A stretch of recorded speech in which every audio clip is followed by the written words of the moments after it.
Oh, I feel cute even though I don't have makeup on. My eyebrows look crazy, but alrighty. Ooh, I'm excited for today's video.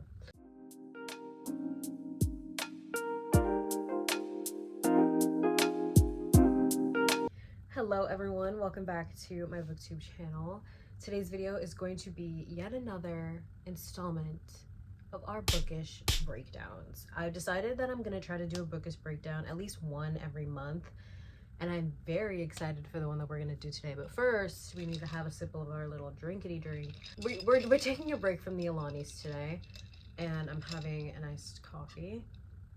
The series that we're going to be doing a bookish breakdown on today is one of my favorite series ever. When it comes to just like regular contemporary romances, it is in my top 3, and it is the Windy City series by Tomforde. This is one of my favorite series of all time. I have read all of these books as they've been coming out. I think when I first read the series, only Mile High and The Right Move were out, and I've read the series like fairly up to date since then, if that makes any sense. Like as the books have been coming out, I've been reading them. So the series is officially over. The last book just came out in May. So if you're one of those people that doesn't really like reading ongoing series, you don't have to worry about that with this one. The series is completely done. As you guys know, these bookish breakdowns is just, I'm going to give you a little bit about each book, my ratings, my rankings, and ones that I personally think like best to worst kind of thing.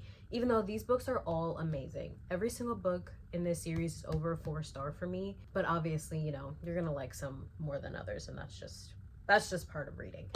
So yeah, that's really it. I'm gonna give you guys a little bit of information on each one, just so you know if by the end of this you want to read the series or not. Let's get started. So like I said, this is the Windy City series by Tomforde. It is her only series that's out right now. She does have a series coming out in 2026, which is going to be like the spin-off to the series kind of. This is a sports romance series, so every single book is some sort of sport, and they're all dual POV. So the order is Mile High, The Right Move, Caught Up, Play Long, and then the last book, Rewind It Back. Starting out with Mile High, this book follows Stevie and Xander's. I rated this book 4 stars personally. It is my least favorite in the series, but it's still really good. A lot of people don't like this book for whatever reason. I'm not really too sure why, but a lot of people don't like it. But if you are one of those people, just know that the series does get better as you keep going. But like I said, this book follows Stevie and Xander's, and Xander's is a hockey player. So this book is hockey, and Stevie is the flight attendant for his hockey team. Oh, and by the way, I forgot to mention this. I know I forgot to mention something. The entire series takes place in Chicago. So all of these MMCs play for a national Chicago sports team. Xander's plays for Chicago's hockey team. And like I said, Stevie is the flight attendant for the hockey team. This book it doesn't really have a lot of tropes to it necessarily. It is forced proximity and like a workplace kind of romance thing, because she technically works for the team and he is a player on the team. So there is that. There's not a whole lot of tropes in this book. There's not a lot of plot necessarily. This book definitely was more character based out of all of them. The way that Xander's viewed relationships, as well as the way Stevie viewed relationships, and them kind of finding a common ground and coming together. I really personally liked their relationship. I thought it was beautiful.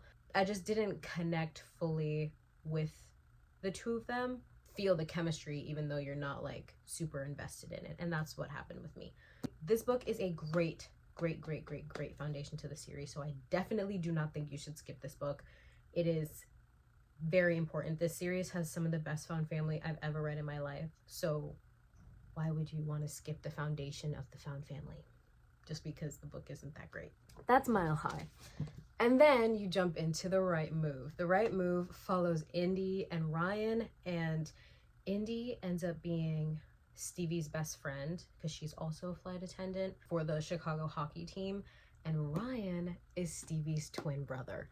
So it's best friend's boyfriend, it's best friend's brother, it's roommates, and it's fake dating, because Indy unfortunately finds herself in a situation where she doesn't really have anywhere to go, and Ryan kind of wants to, I guess, try to get people to stop worrying about him so much, so him and Indy pretend to date. I loved this book so much. I love this book so much. Ryan Shea, a man of few words. It's also very Grumpy Sunshine because Ryan is very closed off and like kind of turned away from a lot of people, the aspect of relationships because of something that happened to him in his past. This book was so beautiful. This book proved that you don't have to be loud in order to show you care, if that makes any sense. Like, you can show you care without saying it, because everything, Ryan did so much for Indy just to prove how much he cared about her. He brewed her coffee in the morning and put it in the fridge so that when she woke up, her coffee would be cold, so she wouldn't have to water it down with ice, because he knew that she preferred cold coffee to hot coffee. Her dad is deaf and he learned sign language to be able to effectively communicate with her father. I love this book so much. And it was also like the perfect opposites attract, because like I said, Ryan is very like closed off and reserved, and Indy's very like so unapologetically herself and romantic and sensitive, and oh my god, I loved her so much. Oh, and I didn't say this book is basketball. Ryan is, I'm pretty sure, the captain, the newest captain of Chicago's basketball team. That's another thing that I like about this series, and that is that you get different sports rather than just like it all being hockey or it all being basketball. This is the only basketball book. The other 4 books are like the same 2 sports, which I will make sense of as I go on. But that's The Right Move. This book is a lot of people's favorite, actually, which I completely understand. I eventually kind of want to go back and reread the entire series just so I can like fully wrap my head around it. Because like I said, I read Mile High and The Right Move, I want to say in like 2023. I read the 2 of these. Like at the end of 2023 is when I read The Right Move and Mile High. So it's been a long time since I've read the first 2 books in the series. So this is definitely a series that I would reread. Next up, we have the 3rd book, and that is Caught Up. This book follows Kai and Miller, and it is a single dad nanny.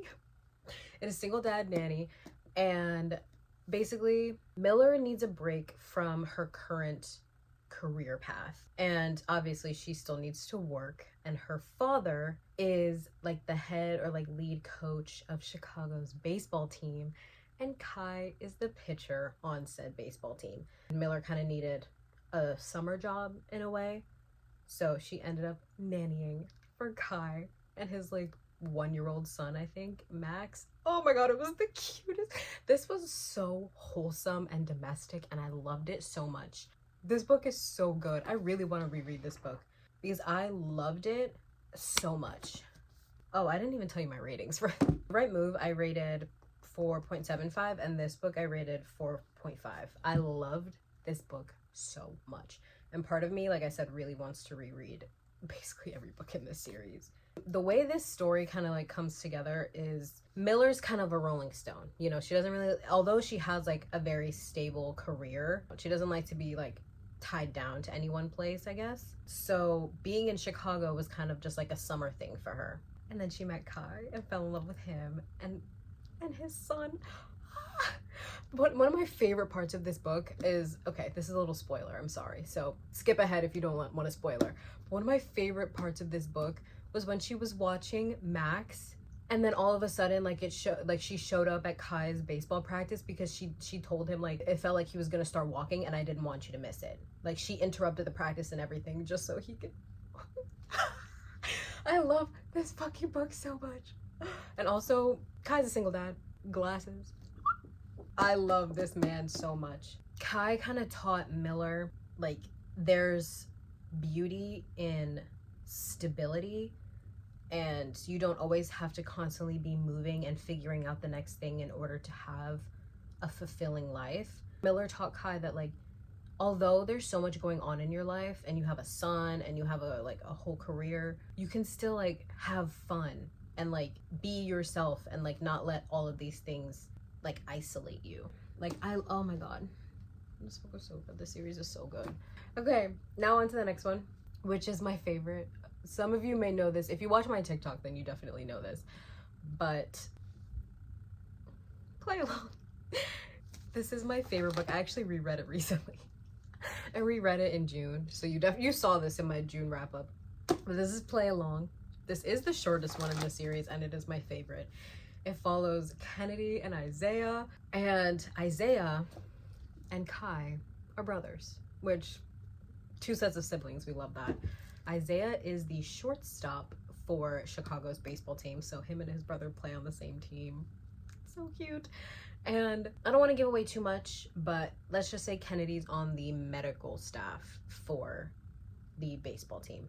It is boy obsessed. These two characters meet 3 years prior to when the story actually takes place. He is immediately like intrigued by her, but noticed that she happened to be in a relationship already, and then let's just say in the present time she's no longer in that situation, so he tries extra. Oh my god, I love this book so much. I love Isaiah so much. And it is also accidental marriage because they get drunk one night in Vegas. He manages to convince her to like hang out with him. They get drunk one night in Vegas and get married. Oh my god, this book was so good.